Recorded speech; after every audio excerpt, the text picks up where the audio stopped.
Oh, well, hello there. Welcome back. Okay, so let's keep talking about language, right? And so one of the things that's important to understand is that language is oftentimes associated with systems of power, right? So language within a culture changes depending on who's using it and how that language can inform or put someone in their place, perceived place, give them a sense of strength or vulnerability. It can indicate things like age, your socioeconomic status, sexuality, your class, gender.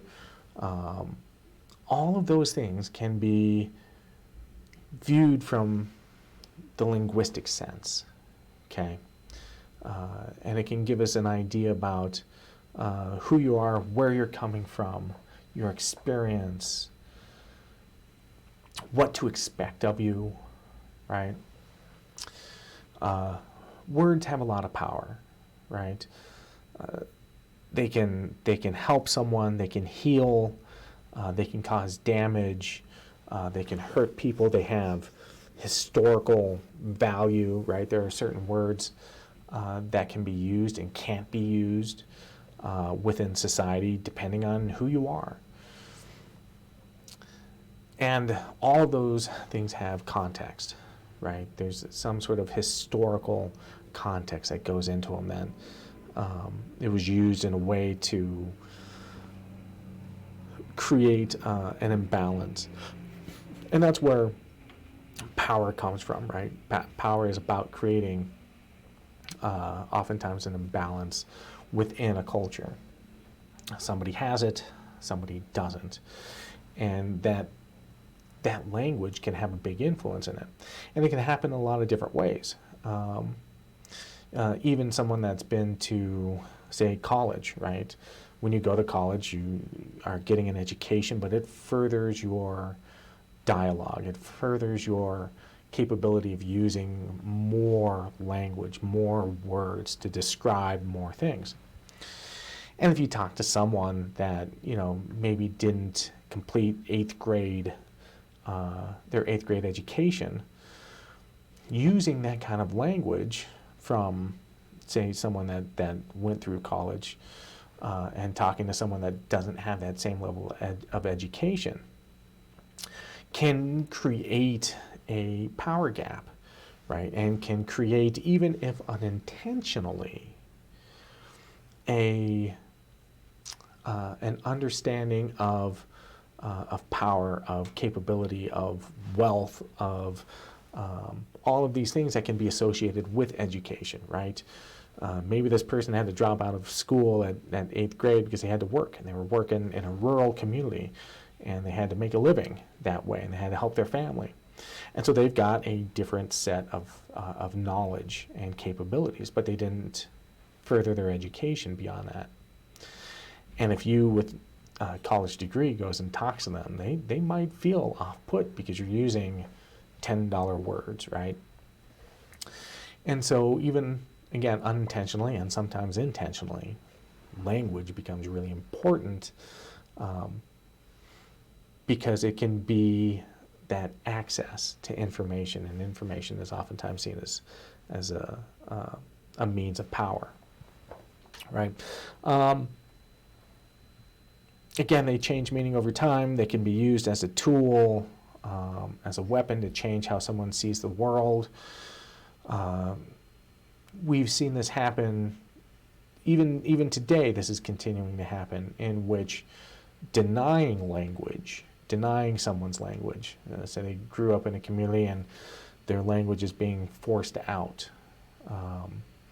And we'll use specifically some examples in North America, specifically like Native Americans, and how language was used as a weapon against them. But it's been happening for a very, very long time as a means to change how people think, how they should think, by language. Language within a culture changes due to who uses it. Oh, no, same one. Hold on. There we go. Okay. Exercise. I want you to think about 3 examples of using language that instill hope, fear, or change. So obviously you're not going to break into groups, but I want you to think about these 3 things. So, an example. I'm going to use politics here. So the "Make America Great Again" hat, the red hat, right?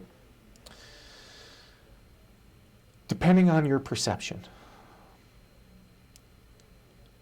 it will mean all 3 of those things. Okay? If you follow Donald Trump and you want him to be the next president,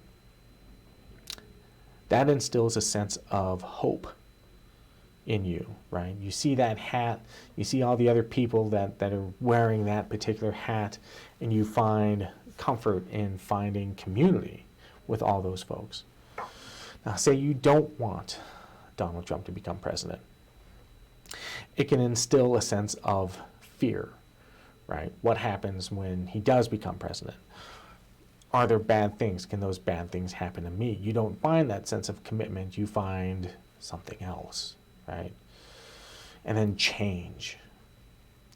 Even the terminology, "Make America Great Again," indicates change, right? Change from what is going on today to something that was going on, say, 50, 60 years ago.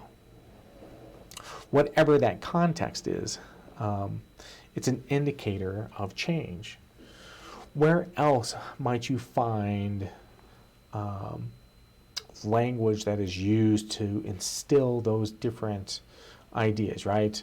The MAGA hats are pretty obvious, but there's lots of other ways that we can do that. I think about the Nike swoosh, right? And whenever you see like a Nike commercial, it's like, just do it. Just do it. Right? That's 2 different things right there. That's hope, just do it. And change, right? Go from one state to another, just do it. Right? So think about a couple of things and then write those down. And then we'll take a pause and you do that. Okay, let's continue. All right, language and gender. Now, language and gender is one of those things that we have to understand, and when we get to our topic about gender, we'll dive into this a little bit more in depth. But in essence, gender is a taught behavior, right? It's not something that is necessarily instilled at birth. It is behaviors and ideas that are learned, okay? So, how we exhibit those behaviors is learned behavior. We know that there's some genetics that go into how those get expressed, but when it comes to how people actually think and use language, that is learned behavior, okay? We oftentimes think about the cultural imperatives that different genders are attributed to, right? If we think about men and women, what is it that distinctly makes them male and women? And language is oftentimes associated with that. In the United States, we oftentimes see masculinity, especially when it comes to language, as being sometimes loud, sometimes a little pushy or aggressive, really getting out there, putting your point out there. Conversation between men is oftentimes, can oftentimes be competitive in some ways. You're telling me a story, oh, I've got a story that I can share that better exemplifies this, or share some sort of similar idea. But a lot of times it's sort of comparative. Women oftentimes use supportive language. dealing more with teamwork rather than that individualist approach. But again, those are learned behaviors. We oftentimes see that and think of it as sort of a natural state, but it's not. It's learned behavior. I could take a child from the United States and put them into another culture where those sort of behaviors are taught, but in reverse. Maybe the women are the aggressive speakers and the men are the teamwork speakers. And they're going to learn in that culture how to speak like that culture, right? So these are learned behaviors when it comes to gender, when it comes to how people approach the concepts, the ideas that are connected to it. Definitely learned cultural traits. Okay, language and dialect. Dialects themselves are basically sort of like mini languages within a language. We don't usually think about dialects in this country all that much. We think of, well, we speak English, right? Well, that's not entirely true, right? We have different ways of speaking English. Someone that grew up in New Jersey or New York versus someone that lives in Malibu, or someone that grew up in Appalachia, or in New Orleans, right? Everyone speaks English, but they have different geographical locations. They have different sort of understanding of how the world works, and when you get them together, sure, they can all speak English, but there are going to be things that are going to be lost in translation, right? And think about the British, right? The British speak English. That's where we get the term, right? But for them, they speak a different dialect of English. We speak American English, they speak British English, and that English has different words, different meanings, different imperatives, even though it's the same thing. Now, that's looking at sort of like the big scale.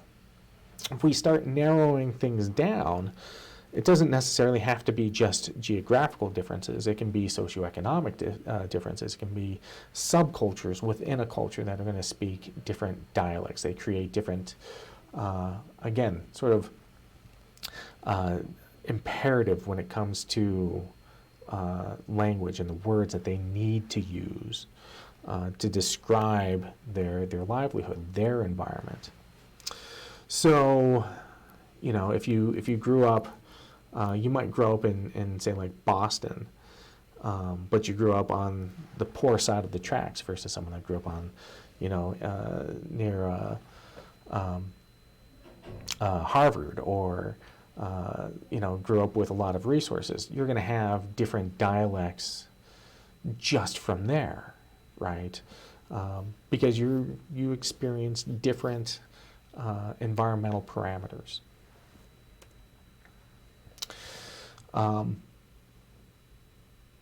In the United States, thinking about language, we have about 400 languages that are spoken, which is quite a few. 169 of them are Native American languages. The rest are languages that have been brought over to the United States by immigration. I think it's important to recognize the fact that we do have a lot of languages here, even though we rarely ever experience those beyond English or Spanish. Speaking of Spanish, there are 41 million people who speak Spanish as their first language, and 38 million people that bring their own distinct language to the United States. That's a lot of people, right? I think we have to remember that there are a lot of people that come here that have brought their language and that speak different languages as sometimes their first language, and have done so and have been here for 80 years or more, right? Because immigration is this generational process. We keep bringing people here. We keep bringing more languages, more ideas, and that's a good thing. But there's other complications when that kind of thing happens, and we'll talk about that. We have the Midwestern variation of English as a dialect, which has become sort of like the standard American English, and which basically all English dialects are sort of compared to. And the interesting thing is that if you say, like, watch the news, right? Whenever you watch the news, everybody speaks pretty much sort of the same Midwestern dialect. And we actually have places that if you're going to become a newscaster, where you will actually go and get trained on how to speak, how to do newscasting, right? Because there is a certain dialect that is used that is sort of very, very common, right? We used to have different dialects, right? If we go back in time to like the 1920s, and we think about prestige dialects, right? The folks that were living in New York, and they had that real hoity-toity kind of voice. Well, that was, as a prestige dialect. If you spoke like that, you had wealth, right? You had knowledge, you had the upbringing. And if you were from the country and talked like a hick, right, that gave an indicator of who you were and where you grew up and what kind of resources you might have. And it created, again, an imbalance between different communities. And that can still be seen today, right, depending on where you're from and how you relate to those other people. Right? So dialects can give us that sort of that understanding of differences. If you hear that dialect, you get an idea of who those people are even before getting to know who they actually are. Then we'll start talking about code switching. Okay, and code switching is an interesting subject. In years past, it used to be taught that code switching was bad, right? That if you're talking to someone and you code switch, that was a bad thing, because usually it was you're talking down to someone. But I think the thing to understand is that code switching is something that everybody uses on a daily basis. How we communicate changes depending on oftentimes the medium that we're using, right? Anytime that you are writing, anytime that you're texting, that is a code switch, right? You are talking about, we were talking earlier about texting. Well, people don't usually write out full sentences, right? They're not writing a letter. They're not talking specifically like how I would talk to you verbally. They text it out, get the idea across real quick, send it off, boom, done, right? Same way with writing a letter, right? I can't intone my emotional thoughts when I am writing. So I have to use a form of writing that includes that emotional context, right? Creating poetry, right? For us, we can speak poetry because we can use the inflection of our voice to get that meaning across. But if I'm going to write it down, I have to use a different language to show the beauty of what I'm trying to say. That's code switching, right? So we code switch depending on given circumstances, depending on what's appropriate at the time. Now, again, it can also be used when you are talking to different people based on their circumstance. Heck, I code switch when I talk to dogs, right? Oh, what a good boy. Oh, yeah, you're such a good boy, right? That's code switching, right? Changing how you speak to someone else, right?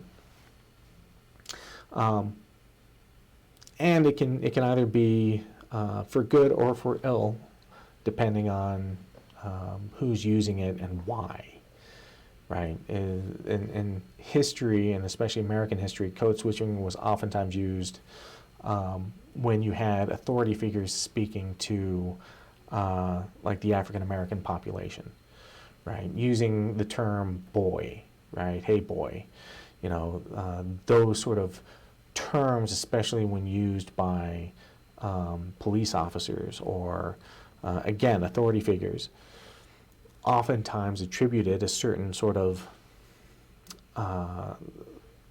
again, authority, but also like where I think your place should be, right? If I'm saying that to you. And so it can give that sort of sense of disenfranchisement, right? When you're spoken to in a way that isn't respectful, right? And so that's an important thing to remember, that you know that language can be used to harm or to do good.